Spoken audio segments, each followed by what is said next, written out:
Bismillahirrahmanirrahim. Assalamualaikum warahmatullahi wabarakatuh.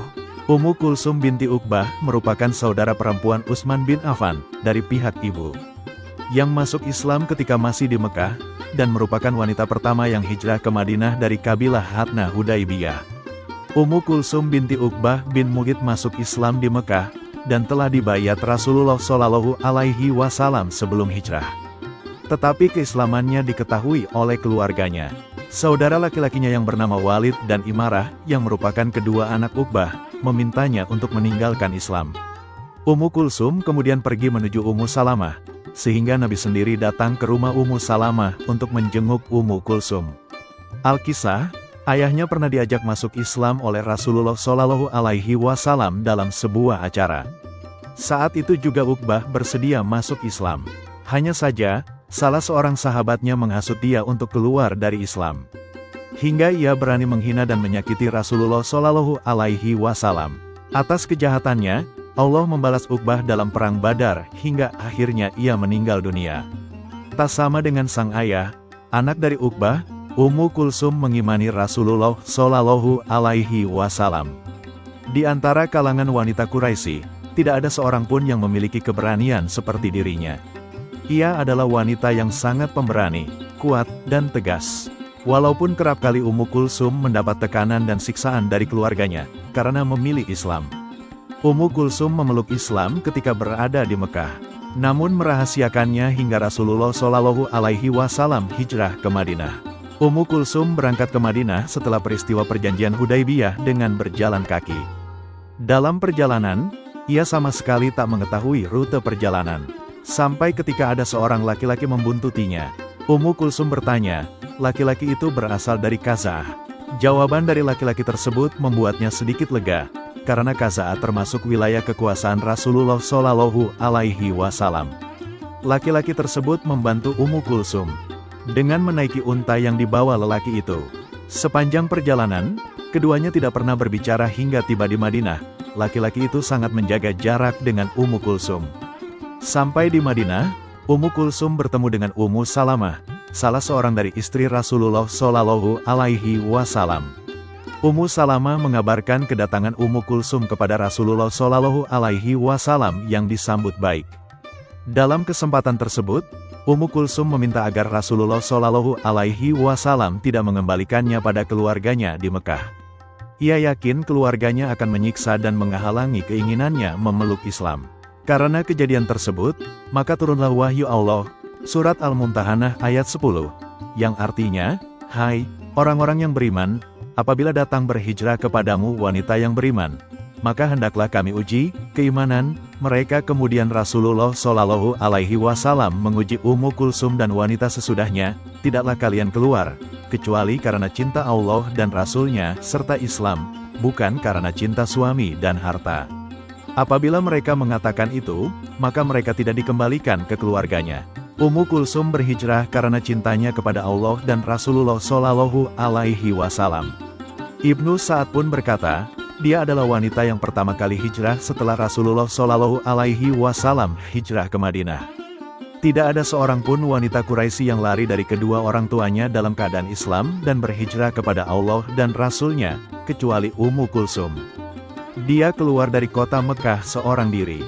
Kemudian, dengan ditemani seorang laki-laki Bani Khuza'ah, ia tiba di Madinah pada tahun terjadinya gencatan senjata antara kaum muslimin dan kafir Quraisy.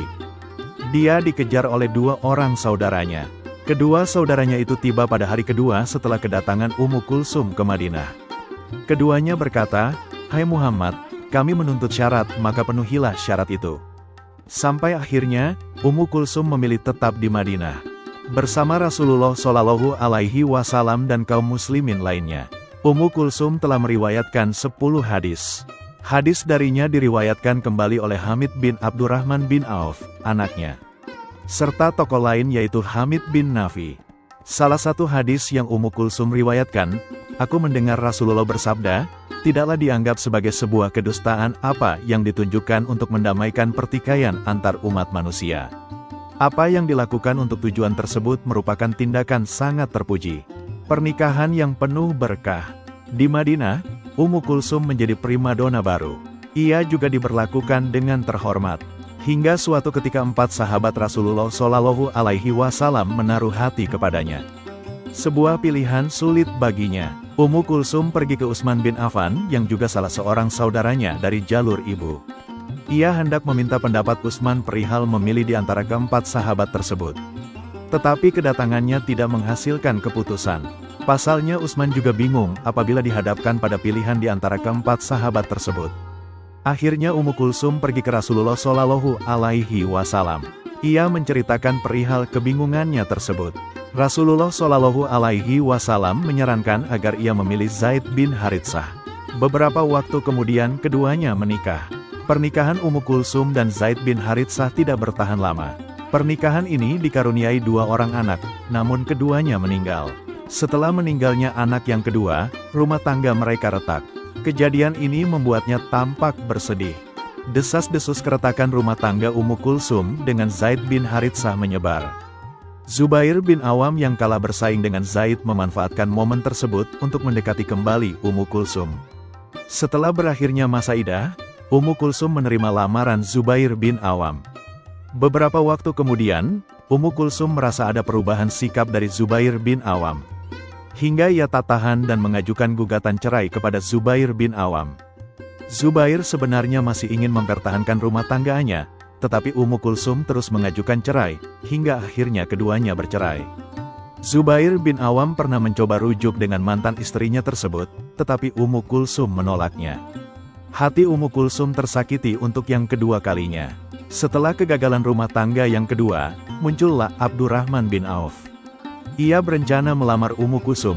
Setelah melewati beberapa pertimbangan, keduanya menikah. Pernikahan keduanya begitu meriah. Ummu Kulsum dan Abdurrahman bin Auf juga tampak harmonis. Sejak menikah, perdagangan Abdurrahman bin Auf juga mengalami kemajuan. Melihat kesuksesan sahabatnya, Rasulullah menasehati agar tetap hati-hati dengan kekayaannya. Keharmonisan rumah tangga keduanya tidak bertahan lama. Ummu Kulsum kembali menjanda. Kali ini bukan karena bercerai, melainkan Allah telah memanggil Abdurrahman bin Auf terlebih dahulu ke hadiratnya. Untuk ketiga kalinya, Ummu Kulsum mengalami kesedihan.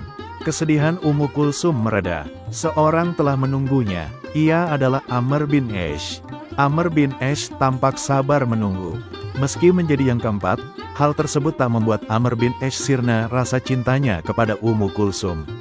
Menjelang pernikahan, keduanya bersepakat untuk saling menerima masing-masing kelebihan dan kekurangan, serta memahami kondisi yang terjadi. Pernikahan keempat Ummu Kulsum ini berjalan harmonis dan bahagia. Namun, Ummu Kulsum lagi-lagi dihadapkan pada takdir Allah. Suami keempatnya ini meninggal terlebih dahulu. Ia menjanda untuk keempat kalinya. Ummu Kulsum binti Uqbah adalah sosok perempuan yang jujur, cantik, dan cerdas. Kedatangannya ke Madinah menjadikannya sebagai sesosok bunga baru. Hingga keempat sahabat Rasulullah berencana meminangnya. Bahkan ketika hanya satu pilihan yang dipilih Ummu Kulsum, ketiganya menunggu dengan sabar, hingga takdir Allah mengarah kepada mereka untuk menikahi Ummu Kulsum. Keberanian dan ketegasan Ummu Kulsum dalam meneguhkan keimanan layak ditiru para muslimah sepanjang zaman. Keimanannya sekeras baja. Di usianya yang masih remaja, ia tinggalkan keluarga dan kampung halamannya dan menempuh ganasnya padang pasir antara Mekah dan Madinah demi membuktikan kecintaannya kepada Allah Subhanahu wa Ta'ala dan Nabi Muhammad Shallallahu Alaihi Wasallam. Keimanan memperoleh jalan untuk dapat masuk ke kalbunya sejak dini sehingga dia hidup dalam keimanan tersebut. Dialah wanita yang berhijrah, mendapat ujian, dan memenuhi seruan Allah tak kala ada seruan untuk melakukannya. Terima kasih yang sudah menonton video-video kami. Semoga dapat terhibur dan menambah wawasan kalian. Maka dari itu bergabunglah bersama kami. Jangan lupa like, komen, dan subscribe dan nyalakan lonceng notifikasinya. Assalamualaikum warahmatullahi wabarakatuh.